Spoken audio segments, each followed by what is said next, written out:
Entrar. Este programa es para toda la familia. No contiene escenas de sexo ni violencia. Los menores deben estar en compañía de los padres o un adulto responsable. Contiene sistema closed caption. Este programa fue financiado con recursos del Ministerio de las TIC.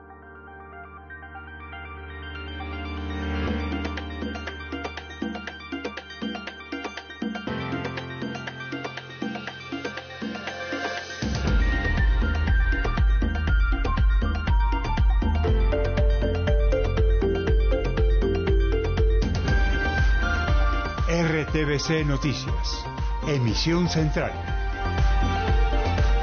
Colapso mundial en las comunicaciones. Se cayó WhatsApp, Facebook e Instagram. Por ahora es un misterio la causa del bloqueo planetario. Millones de afectados en el mundo. Las pérdidas por este colapso son multimillonarias. Solo Mark Zuckerberg, dueño de Facebook, perdió $7.000 millones. Las acciones de la compañía también cerraron con una fuerte baja. Presidente Duque dijo que abrir la frontera no será una chambonada. El ministro de Defensa recorrió esta tarde la zona y el director de Migración Colombia explicó que habrá pico y cédula. Polémica propuesta del alcalde de Malambo, que los comerciantes se armen para combatir la inseguridad. Balance de seguridad en Bogotá. Atención a esta cifra. 28.000 armas blancas y 202 armas de fuego decomisadas en 2 meses. En Medellín fue capturado un taxista quien presuntamente violaba a sus pasajeras. En minutos ampliamos por RTVC Noticias Conectados 24/7. Viva de milagro. Una mujer en Armenia salió viva luego de quedar en medio de un choque en una esquina de la ciudad. Y la noticia en el mundo es por el escándalo de los Pandora Papers sobre supuesta evasión tributaria. Les explicaré de qué se trata y quiénes son los colombianos mencionados en la investigación del grupo de periodistas. Además, les cuento en qué va la emergencia en España por el volcán Cumbre Vieja. En Cuba dicen que llegan cenizas desde el otro lado del Atlántico. Y en deportes, Miguel Ángel Borja tuvo una dura lesión en su tobillo izquierdo y está por fuera de la convocatoria de la Selección Colombia para la triple fecha de eliminatorias. Más adelante, en la información deportiva, les cuento todos los detalles. Los espero. Y esta semana en Cultura tenemos especiales a propósito de los colombianos que están nominados a los Latin Grammy Awards. Hoy comenzamos con María Elisa Yerbe, que es la ingeniera de sonido y la productora que trabajó con Paula Arenas, nominada a 4 categorías de estos premios. Nos vemos más adelante.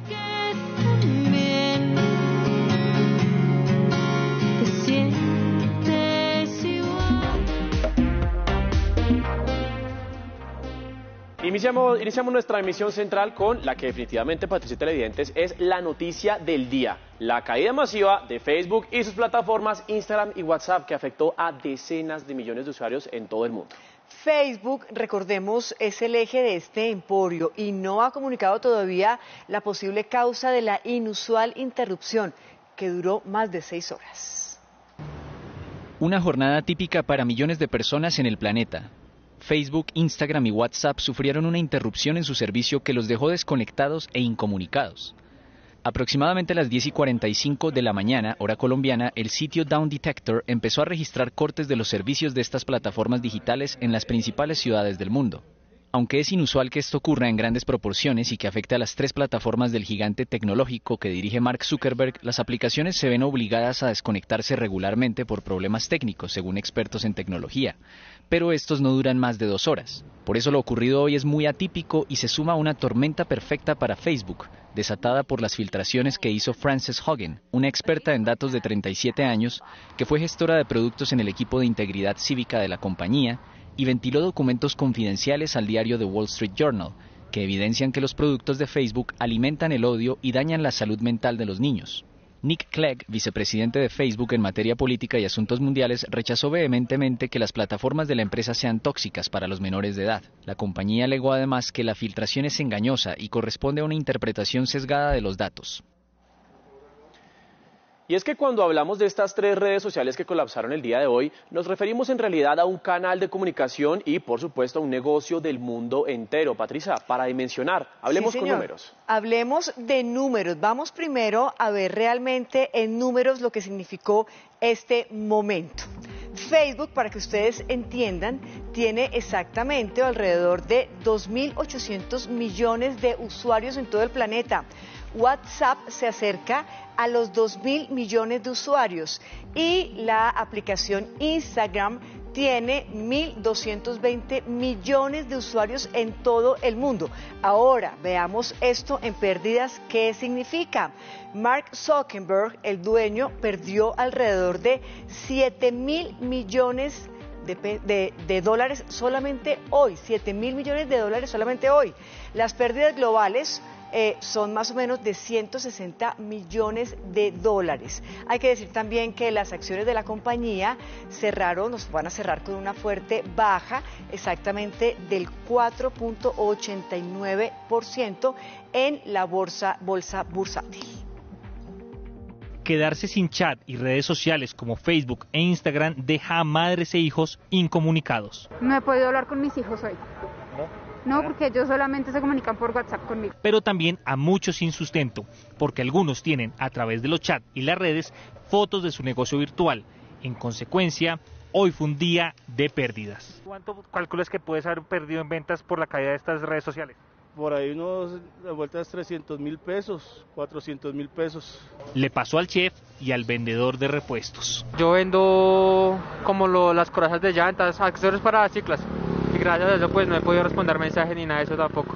Para los expertos en tecnología, las crisis de hoy tienen precisamente ese punto complejo. Estamos hablando de las redes que entretienen, pero también de la forma de trabajar para millones de personas. Pues llevamos 5 horas en donde no generamos leads, 5 horas en donde no se generan campañas de publicidad, 5 horas en donde efectivamente el tráfico pago que venga a través de cualquiera de estas plataformas se está cayendo. Y eso, pues como te podrás imaginar, claramente tiene un impacto monetizable, digamos, muy alto, ¿no? Impacto en los emprendedores, pero también en grandes multinacionales. El minuto a minuto en las redes sociales cuenta. En donde más hay monetización para Facebook como compañía, evidentemente es en Facebook y en Instagram. Entonces, mirándolo desde la perspectiva de lo que sea ese impacto económico para ellos, debe ser enorme. Podría estar en los billones de dólares en este momento. El único camino para millones hoy fue este. Hay que decir que ya el servicio se está restableciendo paulatinamente. Vamos a cambiar de tema y ahora vamos al otro hecho del día porque tras 2 años se abre la frontera con Venezuela. Los contenedores que recordemos bloqueaban los puentes internacionales fueron retirados por autoridades del vecino país. Pues entonces vamos inmediatamente a Cúcuta con nuestra enviada especial Lisa Díaz. Lisa, muy buenas noches. ¿Cómo está la situación allá en el puente internacional? Buenas noches para usted y para todos los televidentes. Nosotros continuamos desde el Puente Internacional Simón Bolívar, donde a esta hora continúan llegando varias personas que intentan cruzar al vecino país. E igualmente, como ustedes pueden observar, al fondo se está realizando un traslado de un paciente desde territorio colombiano. Pero déjeme contarle el panorama que se vivió al mediodía. Fue algo caótico, más de 100 personas llegaron a este paso fronterizo con Venezuela y esperaron por más de 2 horas que las autoridades quitaran el último container. Hablamos con algunos de ellos en medio de esta espera y esto fue lo que nos contaron. Esto es lo mejor, abrir la frontera, porque es un beneficio para tantos como los de aquí como los de allá, los que vivimos en frontera. Esta fue la imagen que marcó el día de los jucuteños. Mientras tanto, en el lado colombiano, hacia el mediodía, estudiantes, mujeres con niños en brazos y adultos se alistaban para cruzar al país vecino. Desde muy temprano, Erley hizo la fila. Tengo control médico y no, mire, soy diabético, hipertenso y mire lo que tengo que hacer. Tengo ya 2 horas haciendo cola ahí. En esta cola que estamos es perjudicial porque por no tomar una decisión rápida nos hace esperar y esperar aquí. Pasaron 2 años para que el gobierno venezolano levantara los contenedores que había instalado en la mitad del puente internacional Simón Bolívar. Su objetivo fue bloquear el ingreso de la ayuda humanitaria en 2019. Ante este tema, el presidente Iván Duque manifestó que esta reapertura busca beneficiar especialmente al comercio y que esto se hará de manera organizada y controlada. El presidente Iván Duque recordó que Colombia ya ha venido abriendo sus pasos fronterizos y confirmó que dialogó con integrantes de la oposición venezolana, quienes piden que el paso se abra en ambos sentidos. He tenido la posibilidad de hablar con Juan Guaidó y también con varios representantes de la resistencia democrática y el gobierno interino, y ellos han llevado también la voz de presión para que se abra desde la frontera de Venezuela hacia nuestro país. La apertura del paso fronterizo busca beneficiar al comercio permitiendo el paso del transporte de carga. El primer mandatario reiteró que la apertura será gradual y organizada. Esto no va a ser con chambonadas y eso no va a ser de manera súbita.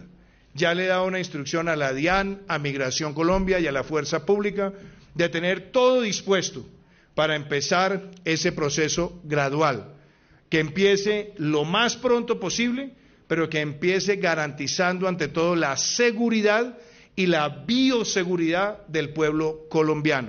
El gobierno espera que con esta medida quienes ingresan al país desde Venezuela dejen de usar las trochas o pasos ilegales. El ministro de Defensa, Diego Molano, en su visita aquí a Cúcuta, anunció que más de 8.000 hombres estarán custodiando y garantizando la seguridad en la ciudad. Además, estuvo acompañado del director de Migración, quien anunció algunas medidas para tener en cuenta teniendo la reapertura de la frontera. El ministro de Defensa, Diego Molano, en compañía de la cúpula militar, visitó 3 puestos de mando unificado que están dispuestos en varias zonas de Cúcuta en medio de la celebración del Bicentenario. Además, recorrió el puente internacional Simón Bolívar y manifestó que tienen un dispositivo en la zona de frontera para controlar ese paso y cualquier acción de grupos criminales como el Clan del Golfo, ELN y disidencias de las FARC. Colombia, a través de su Fuerza Aérea, desarrolla todos los mecanismos necesarios de control de nuestro espacio aéreo. Se está haciendo a través de aeronaves no tripuladas, se está haciendo a través de vuelos de control que corresponden al ejercicio de soberanía que tiene nuestra Fuerza Aérea. Se mantiene las restricciones de ingreso a Colombia bajo sistema de pico y cédula 1 y 2 en horarios específicos. Recordemos que Colombia ya había aperturado las fronteras hace unos meses. El protector del estado de Táchira mencionó los 3 puntos del acuerdo que llegaron con el gobierno colombiano para llegar a abrir la frontera nuevamente y manifestó que esto era un anhelo tanto de los venezolanos como de los colombianos. El primer tema que nos pusimos de acuerdo con Colombia era crear un cordón de bioseguridad. Las autoridades de Colombia están vacunando en Puerto Santander, en Villa Rosario y en Cúcuta. Nosotros hemos colocado puestos de vacunación para colombianos y venezolanos en Delicias, en Boca Grita, en Guarumito, en San Antonio y en Ureña. En horas de la mañana se realizó la instalación del 13º Congreso Internacional del Derecho, con el que se dio apertura a la celebración del Bicentenario de la Constitución. El presidente de la Corte encabezó este evento y manifestó que hay un déficit en temas como la vida y la paz. En la Universidad Libre de Cúcuta se instaló el 13º Congreso Internacional del Derecho, que contó con la presencia del presidente de la Corte, Antonio Lizarazo, y las autoridades municipales y departamentales. Digamos, es como una oportunidad para celebrar los avances que hemos logrado como sociedad, para conmemorar el esfuerzo que hicieron y la gesta, digamos, de nuestros antepasados. En su intervención, el magistrado manifestó que existe un déficit en temas como la paz y la vida. Cualquier acto de violencia que afecte la vida de cualquier colombiano es el más brutal acto de agresión de los derechos, porque es que sin vida no hay derechos.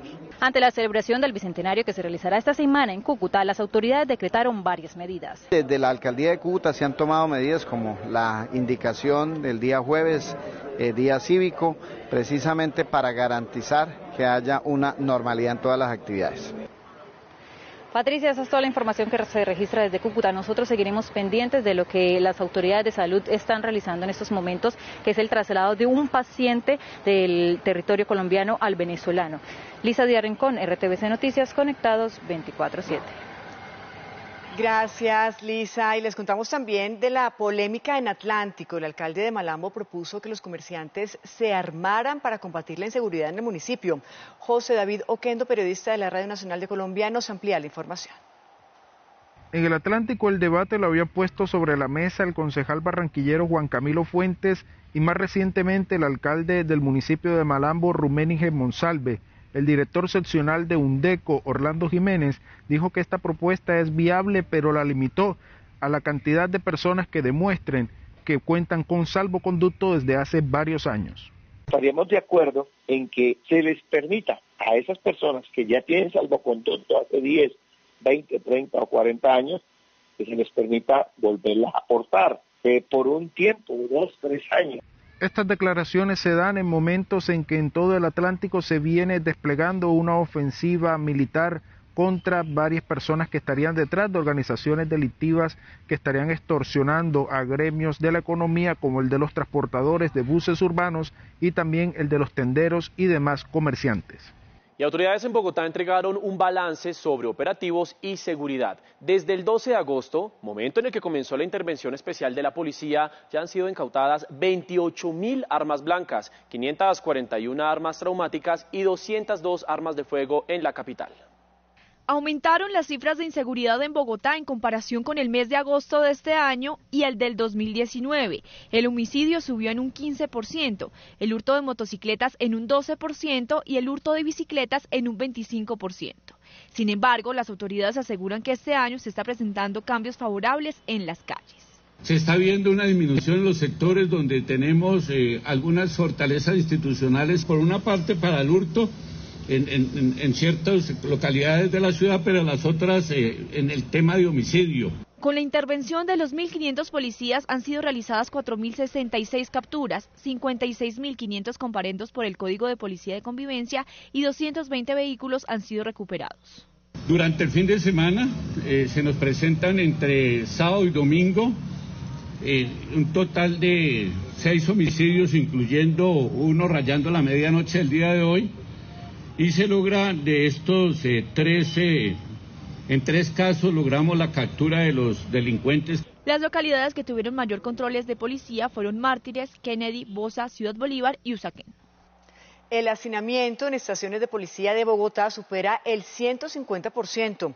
La Secretaría de Salud anuncia que habilitará para finalizar el 2021 216 nuevos cupos para personas indicadas. Actualmente hay cerca de 3.000 personas en centros de retención temporal, situación que se ha agravado más por los problemas sanitarios por cuenta de la pandemia del COVID-19. La personería se comprometió, en conjunto con diferentes entidades de la capital, a realizar jornadas de vacunación en estaciones de policía y se trasladarán detenidos a la cárcel distrital. Se adelantará una jornada odontológica y de medicina y este programa va a ser replicado en todas las estaciones de policía para brindar un acompañamiento en salud a todas las personas privadas de la libertad. La cárcel distrital tiene alrededor de 40 personas condenadas en sus instalaciones, las cuales serán trasladadas a las cárceles del IMPEC. En este año, a finalizar el año, se abrirán 216 nuevos cupos en el Centro Especial de Reclusión que se está adelantando en la localidad de Puente Aranda. El distrito tiene contemplado un plan de intervención en varias localidades para la construcción de nuevas casas de justicia, un centro de traslado de protección y centros de atención especializados. En Medellín, la Fiscalía General de la Nación capturó a un taxista con al menos 12 denuncias por abuso sexual. El detenido no aceptó los cargos. Saludamos inmediatamente a Daniel Cañas. Daniel, muy buenas noches. Cuéntanos más de este lamentable suceso. Mateo, ¿qué tal? Buenas noches. Mire, según las investigaciones, este sujeto tendría un sistema de seguridad interno en su vehículo que bloqueaba las ventanas y las puertas para no dejar salir sus víctimas. Mujeres que todas recogían altas horas de la noche por las calles de la ciudad de Medellín y las amenazaba con un arma cortopunzante para luego cometer estos abusos sexuales en lugares lejanos. Nosotros estuvimos hablando con algunas mujeres de la ciudad para preguntarles a ellas qué opinaban sobre tomar un taxi en altas horas de la noche y en el siguiente informe les contamos. En Medellín, Bello y Copacabana, al menos 12 mujeres habrían sido víctimas de los abusos del taxista. La Fiscalía General de la Nación sacó de circulación y obtuvo medida de aseguramiento en centro carcelario contra un taxista investigado por abusar sexualmente de 3 mujeres entre junio y septiembre de este año en Medellín. Según las autoridades, los casos denunciados tienen el mismo modus operandi. Todos los hechos se registraron en la Comuna 4 de la capital antioqueña en horas de la noche y la madrugada, cuando las víctimas abordaban solas el vehículo de servicio público. Le preguntamos a las mujeres qué pensaban de tomar un taxi a solas a altas horas de la noche. Los transportes como son los Uber, Didi, prefiero usarlos. Y más cuando le puedo dar a alguien la ubicación de dónde está. De atracarlo a uno y robarle.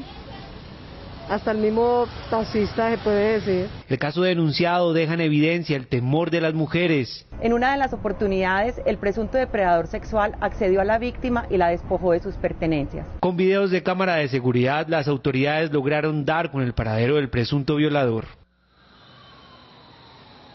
Miren, las autoridades investigan 9 casos más relacionados con las declaraciones de otras mujeres y muy relacionados con los 3 por los cuales este sujeto fue capturado el día de hoy aquí en la capital antioqueña. Seguiremos atentos a este caso. Siga, Patricia, usted con más información desde Bogotá. Daniel Cañas, RTVC Noticias Conectados 24/7. Claro que sí, Daniel. Seguiremos atentos a este caso, como bien lo dice usted. Y vamos ahora a Bucaramanga porque la policía desarticuló la banda Los Chanceros. Los acusaban de vender boletos falsos de este juego de azar. 11 personas fueron capturadas. Miles de santandereanos juegan chance cada día. Un grupo de inescrupulosos se las ingenió para estafar a los compradores de este juego de azar. Las denuncias se hicieron efectivas después de 2 años y 11 personas fueron capturadas. Personas que son vinculadas directamente a la comercialización de chance ilegal. La operación denominada Los Chanceros se convirtió en una de nuestras prioridades investigativas. El chance era vendido en Bucaramanga, Piedecuesta, San Gil, Río Negro y Lebrija. Fueron adelantadas 11 órdenes de registro y allanamiento, las cuales se efectuaron en viviendas ubicadas en los municipios de Floridablanca, Girón y Bucaramanga. Los capturados deberán responder por los delitos de concierto para delinquir y ejercicio ilícito de actividad monopolística de arbitrio rentístico. Bueno, Patricia, televidentes, antes de continuar con la siguiente nota, quiero hacerle una pregunta. ¿Usted cree en los milagros? Debo decirle que no. Hay hechos sobre los que podría uno decir que hay explicaciones muy claras del por qué ocurrieron. Sin embargo, hay quienes piensan que los milagros sí existen. Si usted me pregunta, los únicos milagros en los que yo creo son mis 2 hijos. Bueno, pues yo creo, Patricia, que usted y varios televidentes, luego de ver las imágenes a continuación, van a pensar lo contrario, que sí existen, porque es que esto ocurrió la madrugada del pasado domingo en una calle de Armenia, y preste atención, preste mucha atención a lo que pasa. Mire eso. ¡Uy! ¡Increíble! Sucede que esta mujer que venía caminando por el andén, pues se detiene, y es allí como, mire, choca un taxi contra un vehículo particular. Esto ocurrió a las 3 de la mañana. Y de acuerdo con las primeras versiones de la policía, pues al parecer el carro particular omitió el pare cuando trataba de esquivar un control de la policía de tránsito. Como usted puede ver, la mujer salió totalmente ilesa. Pero ¿qué tal? ¿Usted no se imagina el susto? O sea, ¿qué habrá pasado por la cabeza de esa mujer en esos momentos? Pues en ese momento ella, por supuesto, si es una persona creyente, va a creer que fue un milagro, que milagrosamente se salvó. Y la verdad es que, camina 1 metro más y seguramente no estaría ahí. Es increíble parado. La casualidad. Ahí le dejo. Vamos ahora a Valledupar porque hay alerta por el aumento del nivel del río Guatapurí. Durante el fin de semana, varias viviendas fueron arrastradas por la creciente del afluente. Andrés Llamas, periodista de la Radio Nacional de Colombia, nos envió el siguiente informe.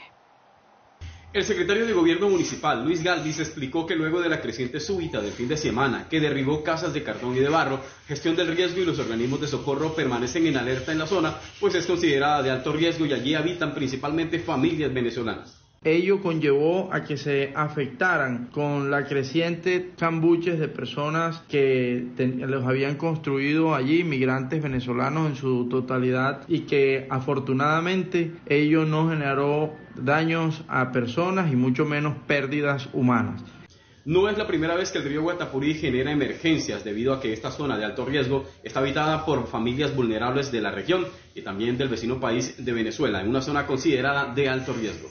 Radio Nacional de Colombia y RTVC Noticias conectados 24/7. Más hechos judiciales del día, porque durante la audiencia de preclusión en el caso del expresidente Álvaro Uribe Vélez, por supuesto soborno y fraude procesal, su abogado pidió la no intervención de las víctimas. Los demás participantes en la diligencia rechazaron la petición. Ante la juez 28 penal de garantías, el abogado Jaime Granados pidió que no se escuchara a todas las víctimas, ya que según él se encontraría en desventaja en el proceso.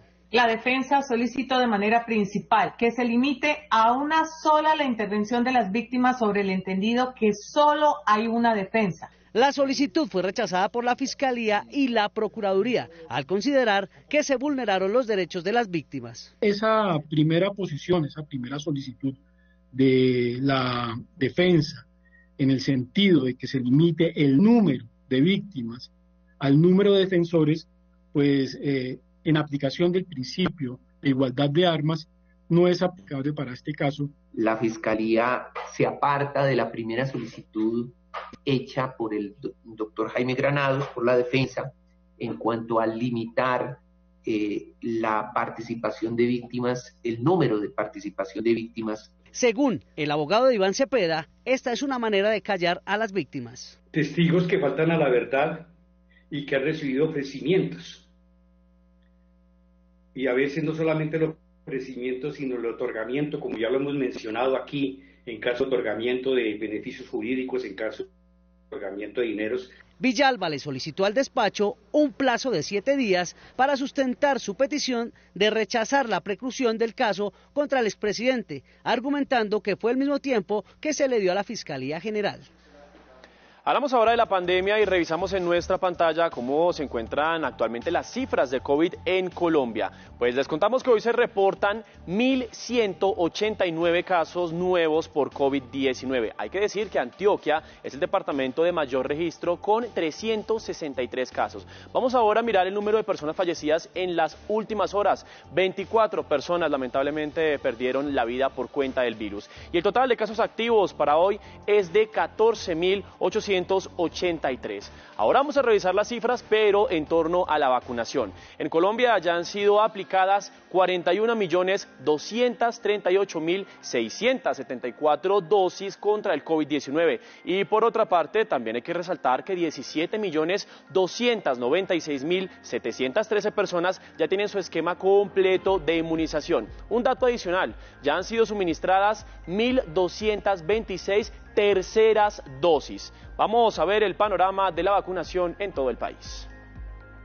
Bogotá busca inmunizar a 75.000 personas en las localidades de Usme, Bosa y Ciudad Bolívar hasta el próximo 15 de diciembre. Recuerden que nuestra meta son 6 millones.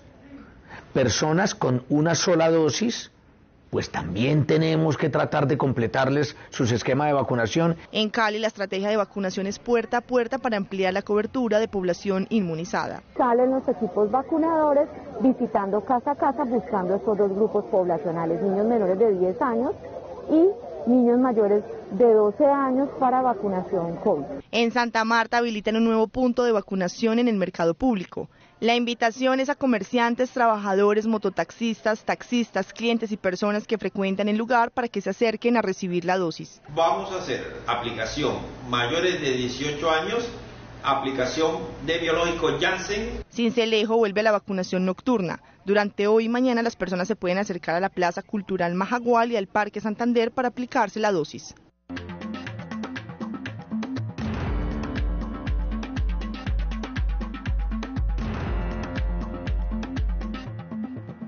Bienvenidos a la información del mundo en RTVC Noticias. Iniciamos con los hechos más importantes del día en imágenes.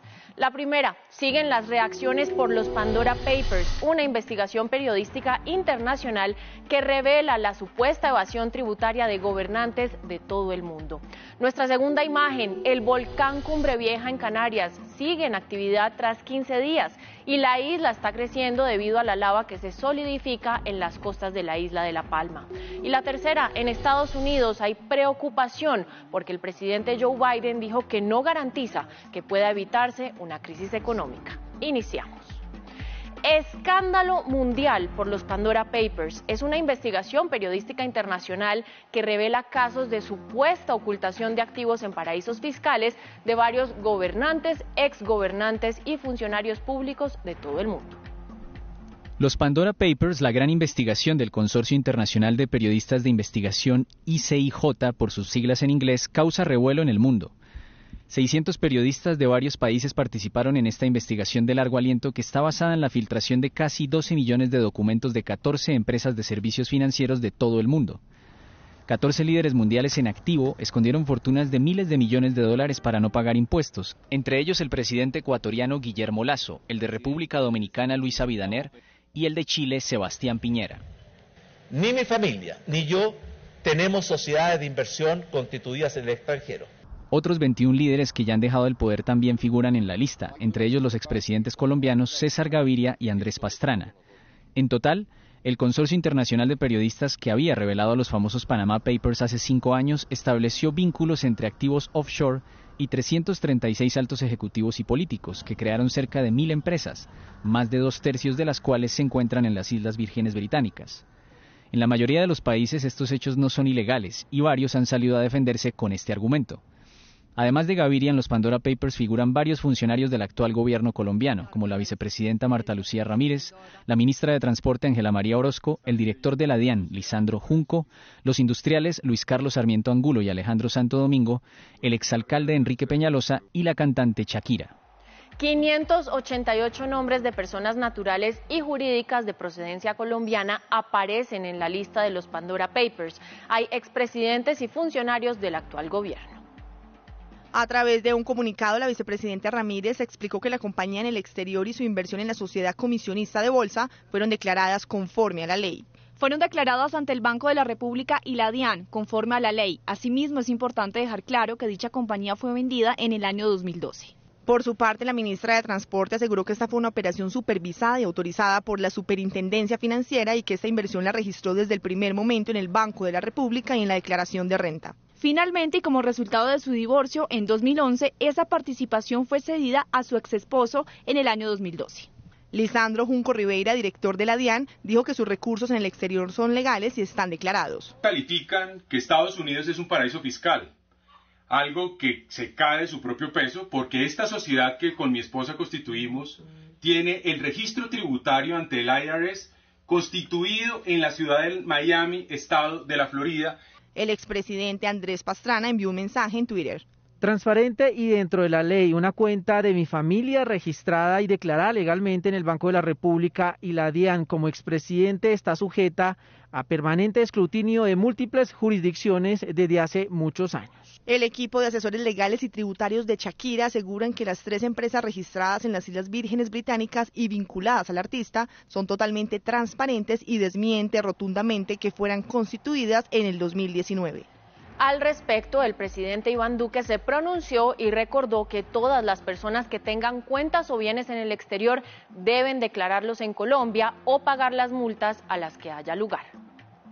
Que quien tenga activos en el exterior, su responsabilidad con la nación es declararlos. Y si no lo han hecho, o reciben la multa o se podrán acoger a los esquemas de normalización. Y en otras noticias, la cifra de muertos debido al paso del ciclón Shaheen aumentó a 13. Se mantiene la búsqueda de personas desaparecidas mientras la tormenta sigue causando estragos en Omán y Emiratos Árabes Unidos. Aunque los vientos de Shaheen alcanzaron los 150 kilómetros por hora al tocar tierra, el ciclón bajó de intensidad en las últimas horas, degradándose a tormenta tropical. Y 2 estadounidenses fueron galardonados con el Premio Nobel de Medicina. La academia concluyó que gracias a los hallazgos de David Julius y Ardem Pataputian se daría un paso gigante en el desarrollo de terapias para trastornos que causan diferentes dolores. La asamblea del Nobel dijo que sus descubrimientos son importantes para muchos procesos fisiológicos y enfermedades, al explicar cómo el calor, el frío y el tacto pueden iniciar señales en nuestro sistema nervioso.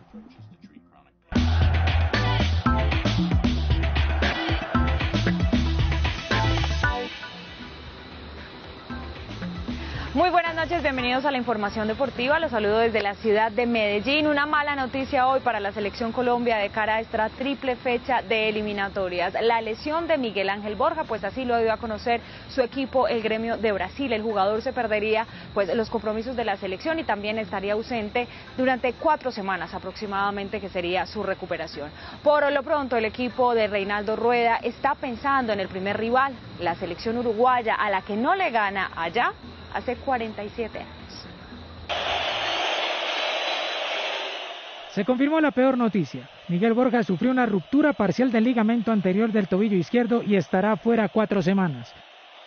Ya en la parte deportiva, en las 2 últimas eliminatorias no hicimos goles en Uruguay. En los últimos 3 partidos recibimos 10, pero cada partido es diferente. No hay mal que dure 100 años, entonces vamos convencidos con la actitud de ir por los 3 puntos. La última vez que se vieron por eliminatorias el resultado fue doloroso para la tricolor. Es un equipo directo en el cual está por encima de nosotros, pero ahora tenemos que ir paso a paso. Esta vez el partido no será en el mítico Centenario, sino en el renovado Gran Parque Central. Abarrotado de público y deportivamente hablando, el juego tendrá tintes bélicos. Va a ser una lucha, una guerra demasiado intensa. Ellos se hacen muy fuertes en ese sentido y nosotros debemos entender. Colombia busca romper la historia porque hace ya casi 5 décadas que nuestro equipo no gana en ese país. Y por ahora la selección uruguaya en la tabla de clasificación está tercero y va a ser el próximo rival, como ustedes lo saben, de la selección Colombia, pues ya se están entrenando con 15 jugadores y muchos se preguntan, bueno, ¿y ya está Luis Suárez? No, Luis Suárez todavía no está. Otros jugadores que militan en el fútbol europeo mañana se reincorporarían para este compromiso ante Colombia como locales y también los juegos como visitantes ante Brasil y Argentina. Hoy arrancó a trabajar el primer grupo de jugadores uruguayos al mando de Oscar Washington Tavares. Entre los 15 presentes en la sesión se destacan Martín Cáceres, Rodrigo Betancur, Nathan Nández, Edison Cavani y el capitán Diego Godín, quien además habló de lo que será el partido de este jueves frente a la selección Colombia. Tenemos que centrarnos en ese partido, es el partido que tenemos por delante, el primero, es el más importante, sin duda.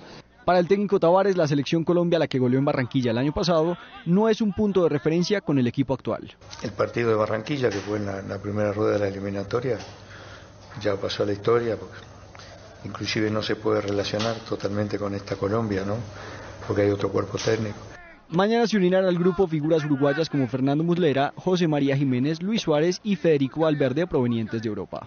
Uruguay es tercera en la tabla con 15 unidades, 2 puntos por encima de Colombia.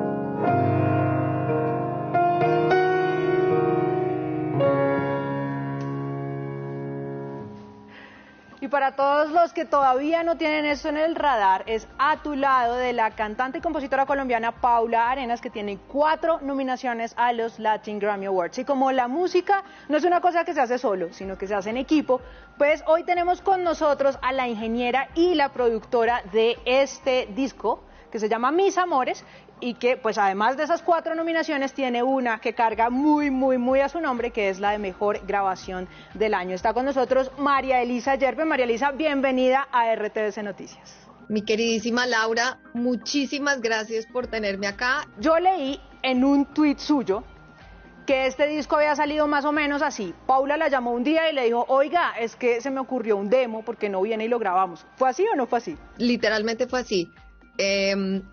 Pues Paula y yo nos conocemos desde hace ya varios años, nos conocimos en el estudio de Julio Reyes Copelo mientras ella estaba pues desarrollándose como artista y yo de ingeniera en el estudio de Julio, y durante la pandemia pues estuvimos grabando canciones en su casa, estuvimos trabajando en una serie como de covers en YouTube que hicimos muy bonitos.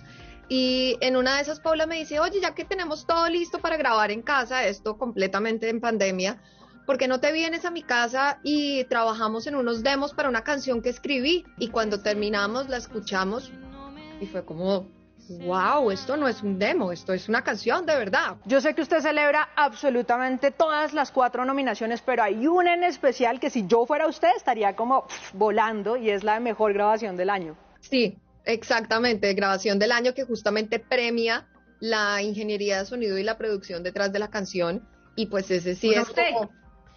Y sobre todo puntualmente para que la gente entienda que no es ¿Qué es grabación? O sea, grabación es el arte de poner un micrófono en un instrumento. Hay un arte, y por eso existimos los ingenieros de sonido, que estudiamos a fondo los instrumentos musicales, que incluyen además la voz es un instrumento, y entendemos que existe un micrófono en una posición ideal para que todo suene de la manera en la cual existe en la naturaleza. Yo no estoy muy al tanto como de estas estadísticas, pero sé que usted, que siempre ha sido muy abanderada de la presencia de mujeres en la producción y en la ingeniería de sonido, en Estados Unidos y en Colombia también, ¿qué sabe usted de otras mujeres que hayan estado nominadas también a Mejor Grabación del Año? En la Academia Latina han habido mujeres productoras, una sola mujer realmente nominada y ganadora, Linda Briceño, pero digamos que en producción e ingeniería de cabeza de proyecto, así como estoy yo, me faltaría la data, pero creo que no había pasado. María Elisa, muchas gracias por haber estado con nosotros aquí en RTVC Noticias. Bienvenida siempre. Claro que sí, yo dichosa, gracias a ustedes por apoyarnos a nuestro querido proyecto independiente tan lindo que está tocando muchos corazones, y esperemos que les llegue a los corazones también de todos los televidentes. Continuamos con más información en nuestra emisión central. Una semana desaparecido completa Osborner Valencia, un joven santanderiano que intentó cruzar de manera ilegal la frontera entre México y Estados Unidos. Sus familiares y amigos piden ayuda de la Cancillería para saber algo de él. Lo que inició como una emocionante travesía terminó en drama para la familia de Osborner, un joven bumangués al que sus sueños se vieron truncados. Hace más de un mes salió hacia Estados Unidos, debía haber llegado el 29 de septiembre, pero nunca llegó. Él viaja a Cancún de vacaciones y decide pasar las fronteras por Sonoita. Estos fueron los últimos videos grabados por este joven en México, lugar donde emprendió el viaje a pie. Él faltando 4 horas desiste de la caminata por lo que ya tenía ampolla en los pies, ya no podía seguir más, entonces decide quedarse. Como lo afirman sus amigos, se habría ido por amor. Viajó por amor, viajó por estar con esa persona que lleva tanto tiempo con él, viviendo juntos. Sus allegados piden ayuda. Que nos ayuden a poder encontrar, a poder buscarlo, porque de verdad es muy preocupante, es muy angustiante no saber dónde está, cómo se encuentra. La Cancillería ya se encuentra al tanto de este caso y esperamos una respuesta oficial. Comerciantes y transportadores de Ipiales en Nariño están bloqueando el paso del transporte internacional en el puente de Rumichaca. Piden la apertura de la frontera. Más información con Ingrid García, periodista de la Radio Nacional. Compañeros, los transportadores y los comerciantes del municipio de Ipiales han manifestado su inconformidad con el gobierno ecuatoriano tras la decisión de mantener la frontera cerrada. Ellos han decidido bloquear el puente internacional de Rumichaca para el transporte de mercancía internacional. Escuchemos a Mario Pantoja, él es líder del sector comercial. Es definitivo y es importante de que se aperture el puente internacional de Rumichaca, porque no hay en este momento ninguna razón, ni desde el punto de vista epidemiológico, ni desde el punto de vista económico, para que se cierre este puerto de Rumichaca.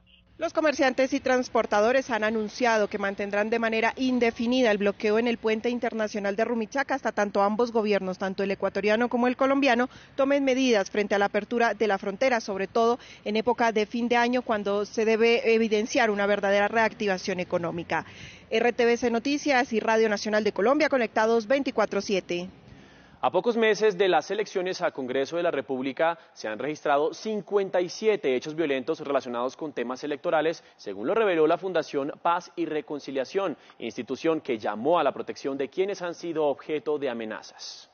Desde el 13 de marzo al 22 de septiembre de este año se han registrado 57 hechos de violencia relacionados con la contienda electoral, según lo reveló un informe de la Fundación Paz y Reconciliación. Y a estas alturas tenemos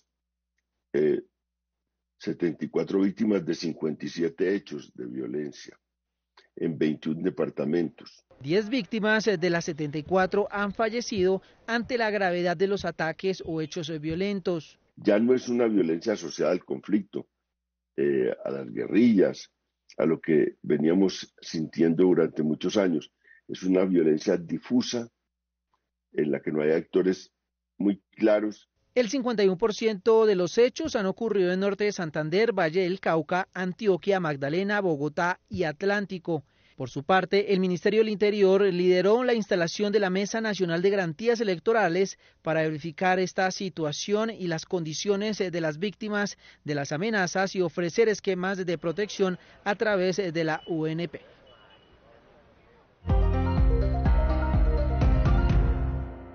El dólar cerró en 3.786 pesos con 5 centavos y subió 4 pesos con 7 centavos. 1.776.000 pesos es el precio de la carga de café Pergamino el día de hoy.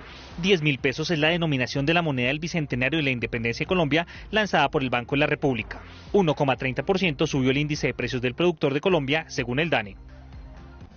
7 de la noche, 44 minutos, es momento de hacer una pausa, pero recuerden que nos ven en Colombia y en el mundo por Señal Colombia y por nuestro streaming de rtbcnoticias.com. Nos leemos, nos conectamos, estamos cerca a través del numeral Me Conecto con RTBC. Al volver, hablamos de la emergencia que no para en España por la erupción del volcán Cumbre Vieja en la isla La Palma. Ya regresamos.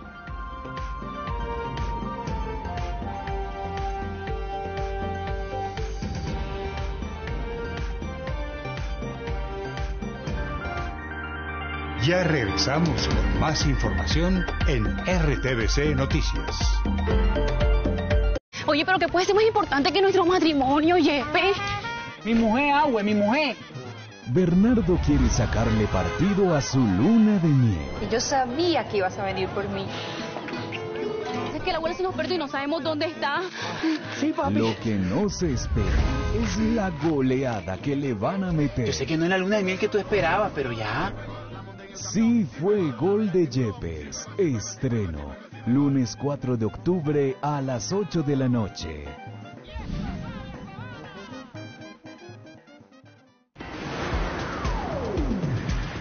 Estás viendo RTBC Noticias, emisión central.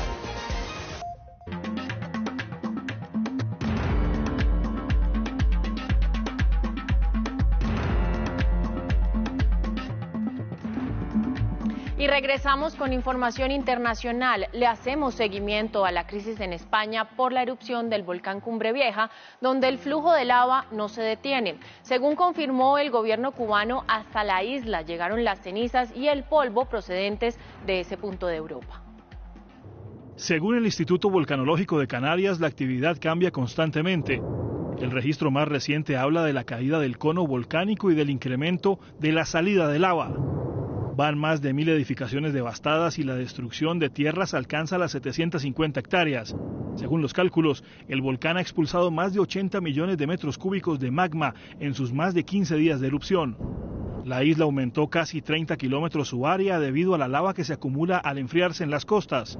El gobierno español anunció que destinará más de 200 millones de euros para la restauración del archipiélago. El Papa Francisco y 40 líderes religiosos hicieron un llamado urgente para pedir a los estados acciones concretas para así frenar el avance del cambio climático. Durante la reunión en el Vaticano, los líderes mostraron su preocupación debido a que las últimas cifras apuntan al incremento de la temperatura promedio del planeta en más de 1 grado.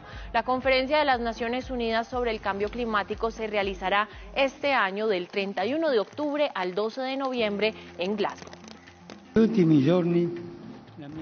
Las aerolíneas del mundo se comprometieron hoy a alcanzar un nivel de 0 emisiones netas de CO2 a partir del año 2050 para combatir el cambio climático.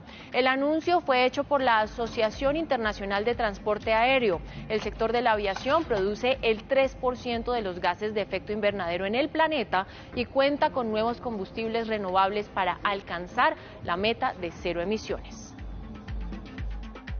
Y el presidente de Estados Unidos, Joe Biden, acusó hoy a la oposición republicana de actuar de forma irresponsable y peligrosa por negarse a apoyar a los demócratas para aumentar el límite de endeudamiento de Estados Unidos y evitar un default de la mayor economía del mundo. El mandatario dijo que no puede garantizar que el país no alcanzará este mes su techo de deuda y que todo dependerá de los republicanos en el Senado.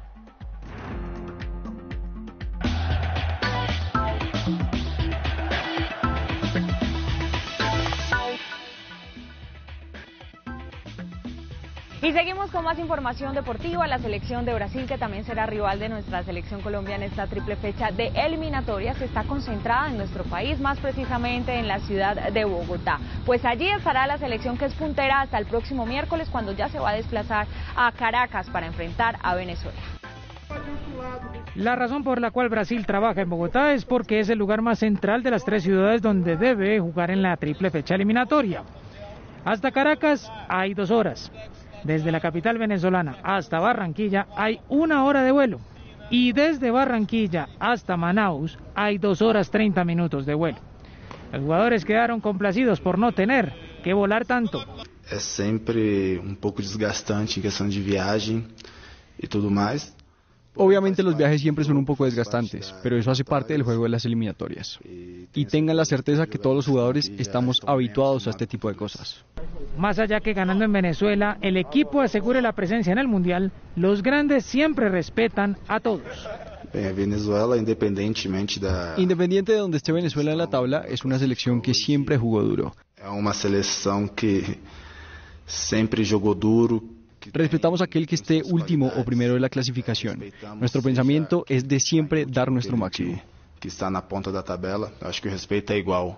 Con una sola victoria, sea en Venezuela, sea en Barranquilla contra Colombia o en Manaus contra Uruguay, la pentacampeona estará en el Mundial.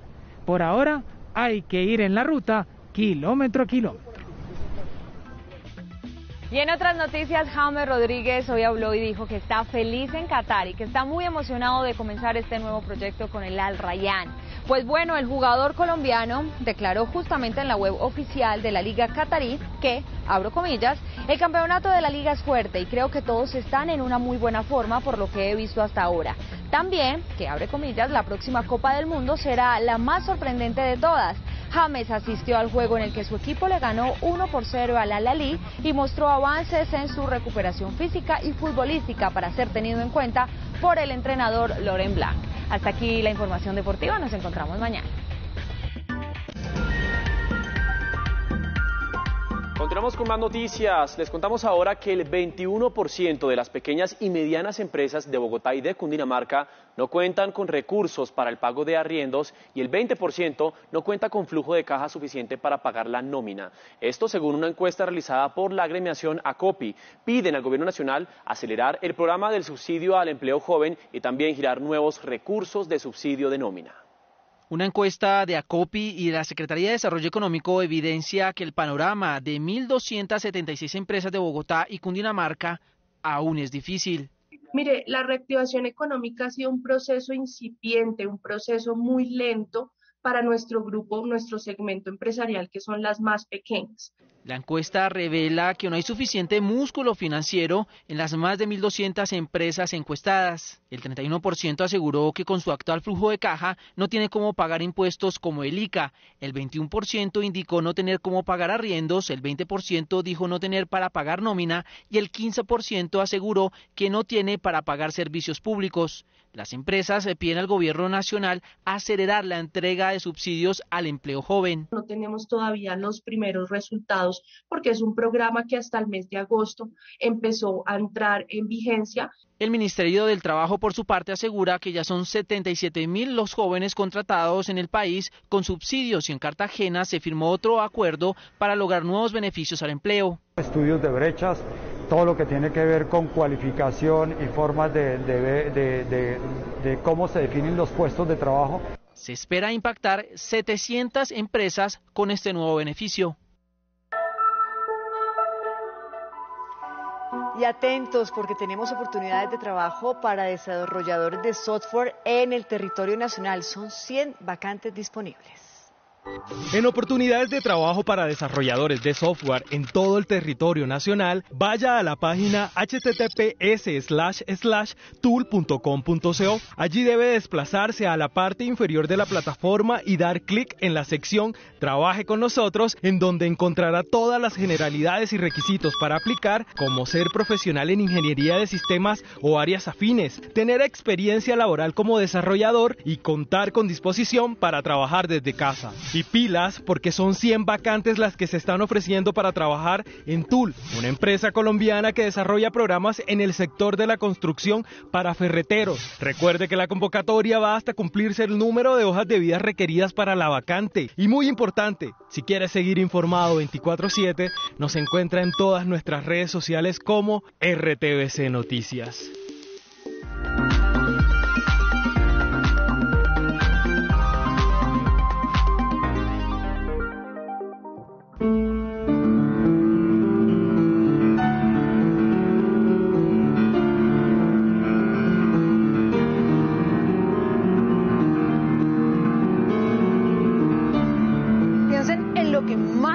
Hacer en la vida. ¿Ya? Listo. Ahora, imagínense que les dan a escoger entre hacer eso que tanto les gusta en su país, donde son famosos y por eso todo el mundo lo celebra, pero bajo la vigilancia del gobierno y haciéndoles caso en todo lo que digan, o hacerlo en otro lugar del mundo donde son totalmente libres, pero nadie los conoce y a nadie le importa lo que hacen. ¿Qué elegirían ustedes? Yo, la verdad, no tengo ni idea. Ese dilema fue exactamente el que le cayó a Dmitri Shostakovich, que nació en 1906 en San Petersburgo y que compuso esto, que es el preludio número 24, opus 32 en re menor.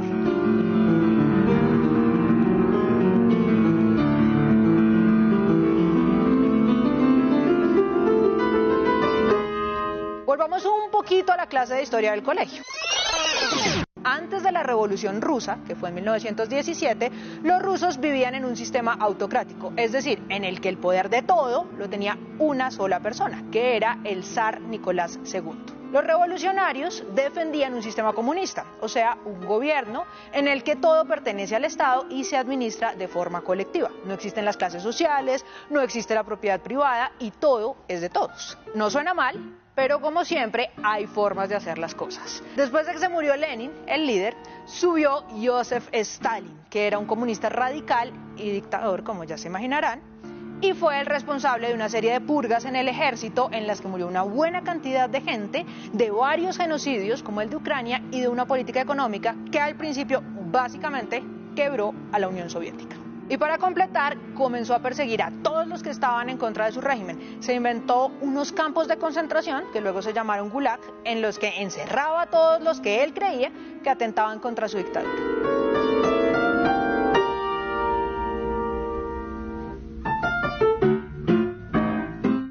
Shostakovich estaba tranquilo hasta 1934, cuando estrenó una ópera que se llamaba Lady Macbeth, en la que una mujer se enamora de uno de los sirvientes de su marido. Stalin la vio, le pareció que era pornográfica y cogió a Shostakovich entre ojos. Comenzó a revisar todo lo que hacía y encontró que tenía obras en las que hablaba mal de él.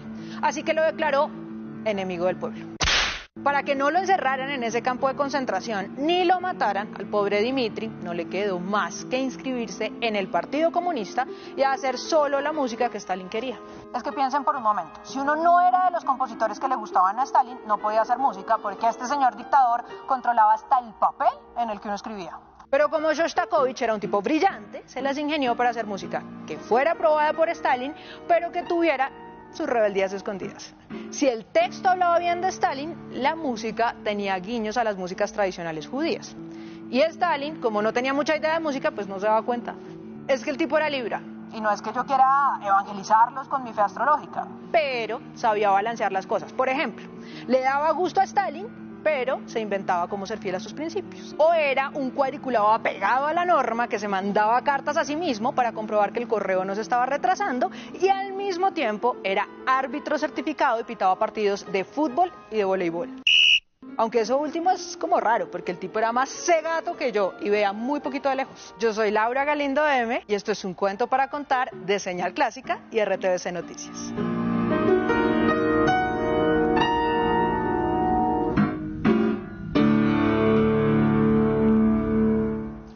Y no nos vamos a ir hoy sin hablar de lo que todo el mundo está hablando, la caída mundial de Facebook, de Instagram y por supuesto de WhatsApp. Ustedes, Daniela y Mateo, ¿creen que el mundo hoy en día podría vivir sin las redes sociales? Yo digo que sí, es que las redes sociales son algo relativamente nuevo. Facebook se creó en el 2004 y solo años después pues pudo, digamos, que tener la cantidad de usuarios que tiene ahora, y perfectamente podemos desacostumbrarnos a vivir sin las redes sociales como era antes, como en los viejos tiempos. Sí, bueno, yo digo que no, porque la verdad creo que a raíz de las redes sociales hay muchos emprendimientos digitales que funcionan con esto. Entonces, si se acaba, usted imagínese la cantidad de negocios que se van a terminar. Entonces, yo creo que sí, a nivel personal es un respirito, pero son muchas las empresas que dependen de las redes sociales hoy en día y pues les haría un gran daño. Pero lo que sí es cierto es que muchos gozamos al escuchar la voz de aquellas personas por teléfono que hace muchísimo tiempo. Oiga, mire, a mí me llamaron hoy como nunca antes. Patricia, qué pena que la interrumpa, pero me sorprendió la cantidad de llamadas que recibí y la verdad bastante grato porque si hace falta esa llamadita para conversar. Fue como un famoso detox de las redes sociales, ¿no, Mateo? Sí, definitivamente. Bueno, cada quien cuenta cómo le va en la fiesta, así dice el dicho. Así Nosotros que, bueno, terminamos nuestra misión. Somos RTVC Noticias, conectados 24/7 en el televisor y en las redes. Chao. Chao. RTVC Noticias.